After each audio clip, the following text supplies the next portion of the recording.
Ci sono musulmani e non musulmani che cercano la verità e chiedono delle cose nell'Islam e noi rispondiamo con molto piacere e invitiamo tutti a leggere dell'Islam e leggere il Corano e chiedere tutto quello che vogliono. Ma ci sono gli altri che il loro obiettivo è quello di mettere i musulmani in dubbio verso la loro religione. A queste persone diciamo come ha detto il Corano: قُلْ هَاتُوا بُرْهَانَكُمْ إِن كُنتُمْ صَادِقِينَ. Portatene una prova se siete veritieri. Non portarmi una piccola parte del versetto senza aver letto tutto il versetto o tutto il contesto e senza aver sentito la spiegazione dei scienziati musulmani. Non portarmi un detto del profeta senza aver sentito la spiegazione dei scienziati musulmani di questo detto. Hanno detto il Corano è stato modificato, ho dimostrato come il Corano non può essere modificato. Hanno detto che l'Islam è ingiusto con la donna, ho dimostrato come l'Islam ha onorato la donna e abbiamo sentito dalle musulmane stesse. E ultimamente si sente parlare e dire che nell'Islam la donna vale la metà dell'uomo perché la donna eredita la metà dell'uomo. Prendono questa parte piccola del versetto senza leggere tutto il versetto che è più di una pagina intera, senza studiare l'Islam e senza neanche sapere com'è l'onere finanziario nell'Islam. Prima di lasciarvi con il dottor Zakenai che ha risposto semplicemente a questo dubbio, voglio dirvi: ascoltate da noi e non ascoltate su di noi. Generally agree, in majority of the cases, the female inherits half of that of the male counterpart. But there are cases in which female and male inherit exactly the same.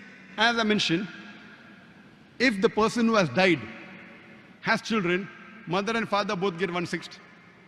Or if the person who has died has got no children but leaves a brother and sister, both get 1/6. There are cases in which sometimes the female inherits double.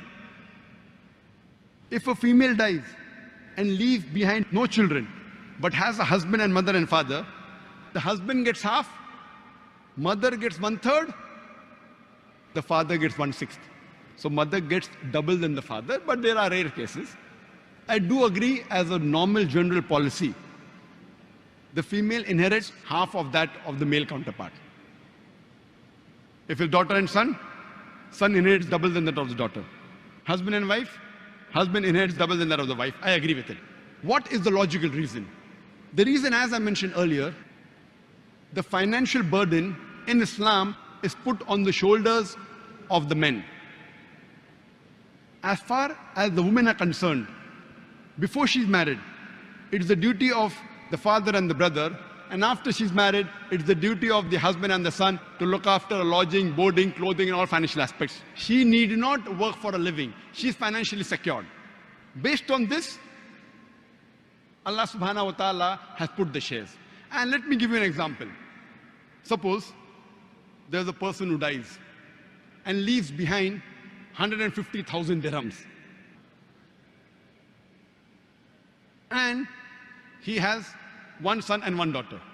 After giving the shares of the wives and the other relatives, if 150,000 dirham are remaining from his inheritance, and he has one son and one daughter, the son will inherit 100,000 dirhams, and the daughter will inherit 50,000 dirhams. Now I'm asking you a question.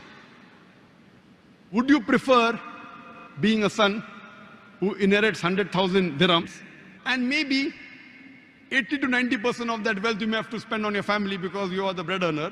Or would you prefer inheriting 50,000 dirhams and keeping everything for yourself, not even spending a single dirham on anyone else? So logically, but naturally, you prefer inheriting 50,000 dirhams and not spending a single dirham on anyone else, rather than inheriting 100,000 dirhams and spending 80%, 90%, 100% of it on looking after the other members of the family. That's the reason Allah subhanahu wa ta'ala is just. If He would have given both of them equal share, then I would have to give a talk on men's rights in Islam. Then the men would object. What kind of religion is this? We have to look after the family, and when we inherit equal. So Allah subhanahu wa ta'ala sees to it that is just with everyone. As Allah says in Surah Nisa, chapter 4, verse number 40. Allah subhanahu wa ta'ala is never unjust in the least degree.